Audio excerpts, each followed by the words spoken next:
Oke guys, kita akan membahas yang pertama itu definisi molekul. Apa sih molekul tuh? Molekul ialah kombinasi dari dua atau lebih atom yang terhubung melalui ikatan kimia.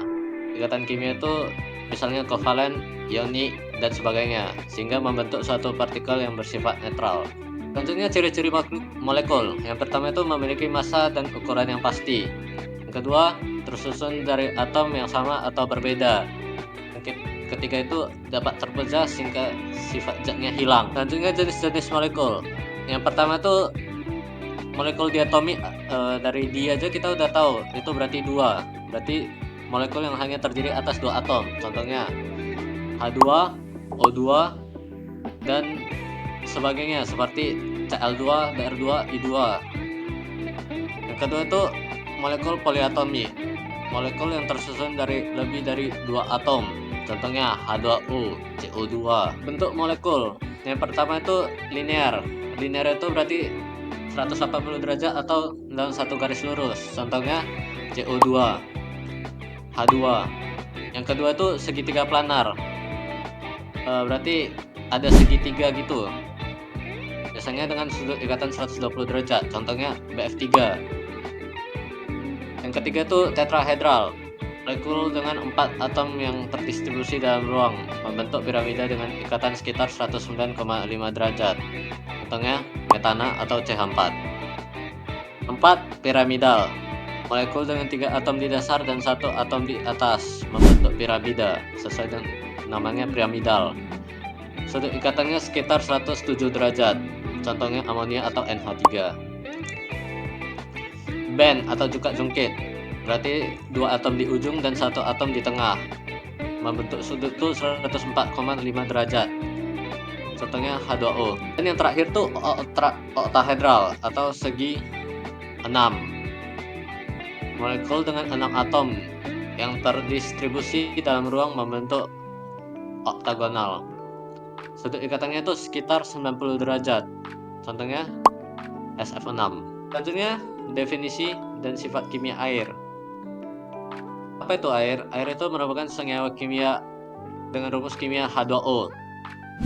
Berarti dapat kita lihat itu 2 atom H tambah 1 atom O. Sifat-sifat kimia ialah air mengalir dari tempat yang tinggi ke tempat yang lebih rendah. Berarti air itu mengikuti wadahnya. Yang kedua itu dapat diuraikan kembali menjadi hidrogen dan oksigen melalui reaksi kimia. Yang ketiga itu dalam kondisi standar air tidak berwarna, tidak berasa, dan tidak berbau. Yang keempat, air itu dapat berubah menjadi air padat atau es, cair, dan gas atau uap. Contoh reaksi kimia pada air. Yang pertama itu reaksi hidrolisis. Reaksi antara natrium klorida dalam air. Yang kedua tuh reaksi pembentukan air. Contohnya itu reaksi antara hidrogen dan oksigen. Yang ketiga tuh reaksi redoks. Contohnya reaksi antara logam alkali dan air seperti natrium dan air. Logam alkali itu ialah logam dari golongan 1A seperti natrium, litium, dan sebagainya. Oke, bagian selanjutnya akan dilanjutkan oleh rekan saya, Bintang. Oke, thank you, Faye. Selanjutnya, saya akan menjelaskan sifat kimia pada air. Terbagi 3, air padat atau es, air cair, dan gas. Yang pertama, saya akan menjelaskan sifat pada air padat atau yang lebih kita kenal sebagai es. Memiliki bentuk yang tetap, memiliki volume yang tetap, kepadatan kurang padat daripada air cair sehingga es mengapung di atas air. Dari suara cenderung lebih rendah ketika es dibekukan dibandingkan dengan air cair. Yang kedua, air cair. Air cair memiliki sifat mengikuti bentuk wadahnya, tidak memiliki bentuk tetap, memiliki volume yang tetap, paling padat dalam bentuk cair dengan densitas sekitar 1 gram cm kubik pada 4 derajat Celcius. Kelistrikannya dapat menghantam listrik ketika terlarut dengan ion. Yang ketiga adalah air gas atau uap air. Tidak memiliki bentuk tetap, volume tidak tetap, kepadatannya jauh lebih ringan daripada air cair dan air padat. Transparansi umumnya tidak terlihat tetapi dapat membentuk kabut atau awan. Selanjutnya, saya akan jelaskan tentang molekul air. Molekul air adalah molekul yang terdiri dari 2 atom hidrogen dan 1 atom oksigen, sehingga rumusnya menjadi H2O. Sifat fisik molekul air, rumusnya adalah H2O, beratnya sekitar 18,0151 gram per meter. Wujudnya adalah padat, cair, dan gas. Titik meleleh di 0 derajat Celcius dan titik didih adalah di 100 derajat Celcius. Tertarik satu sama lain oleh ikatan hidrogen. Dapat melarutkan banyak zat kimia, pH-nya sama dengan 7. Selanjutnya adalah struktur molekul air. Seperti yang saya jelaskan tadi, molekul air terdiri dari 2 atom hidrogen dan 1 atom oksigen. Dengan rumus kimia H2O, setiap atom hidrogen terikat pada atom oksigen melalui ikatan kovalen. Molekul air memiliki bentuk V, seperti gambar ini, atau sudut yang disebabkan oleh repulsi antara pasangan elektron di sekitar atom oksigen. Sudut ikatan antara 2 atom hidrogen adalah sekitar 104,5 derajat. Selanjutnya, akan dijelaskan oleh teman saya, Henry. Baik, saya akan melanjutkan apa yang sudah dijelaskan oleh teman saya, Bintang. Ikatan kovalen. Ikatan kovalen adalah ikatan yang terbentuk karena pemakaian bersama pasangan elektron oleh 2 atom yang berikatan. Ikatan kovalen terbentuk antara sesama atom non-logam. Sebagai contoh, di sini bisa dilihat H2O memberikan elektronnya kepada 2 hidrogen di sampingnya. Setelah itu kita akan membahas tentang ikatan hidrogen. Ikatan hidrogen adalah ikatan yang terjadi antara atom hidrogen pada suatu molekul dengan atom fluorin, oksigen, nitrogen, molekul lain. Dengan syarat atom hidrogen termasuk juga berikatan kovalen dengan atom fluorin, oksigen, nitrogen pada molekulnya sendiri. Salah satu contoh senyawa yang dapat membentuk ikatan hidrogen yaitu H2O. Bisa dilihat di sini gambarnya, terdapat ikatan hidrogen di antara 2 H2O. Baik, setelah itu kita akan membahas tentang pengaruh sifat oksigen dan hidrogen terhadap karakteristik air.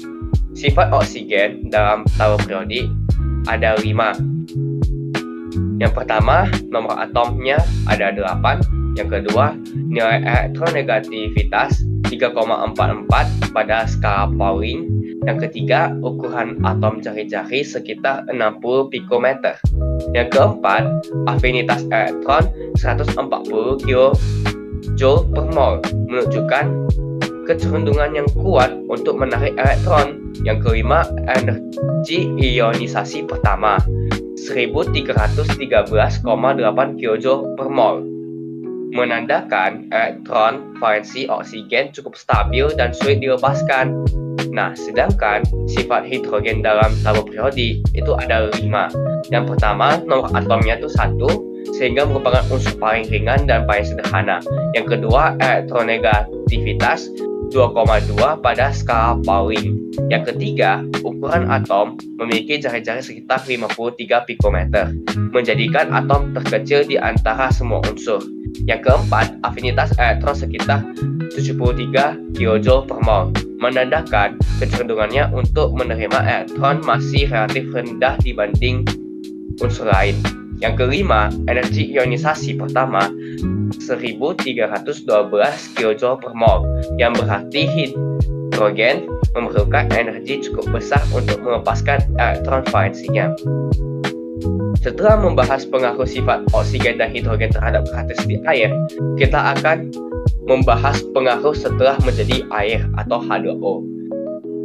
Pengaruhnya itu ada 6. Yang pertama, ikatan kovalen polar terbentuk antara atom oksigen dan hidrogen dalam molekul air. Molekul-molekul air saling berinteraksi melalui ikatan hidrogen. Yang ketiga, struktur air memiliki sudut ikatan sekitar 104,5 derajat. Yang keempat, air memiliki titik didih relatif tinggi, yakni 100 derajat Celcius. Yang kelima, tegangan permukaannya besar, sekitar 72 mN per meter. Yang keenam, terdapat perbedaan densitas antara fase cair dan padat, sehingga es dapat mengapung di atas air. Selanjutnya, kita akan membahas fungsi air dalam kehidupan manusia. Fungsi air dalam kehidupan manusia ada 6. Yang pertama itu adalah transportasi nutrisi dan limbah dalam tubuh. Yang kedua, regulasi suhu tubuh. Yang ketiga, pengaturan kelembapan udara. Yang keempat, pertanian dan irigasi. Yang kelima, medis dan kesehatan. Yang keenam, habitat untuk organisme akuatik. Sekian presentasi dari kelompok 7. Saya Hendrik Chandra. Terima kasih. Mantap. Nah.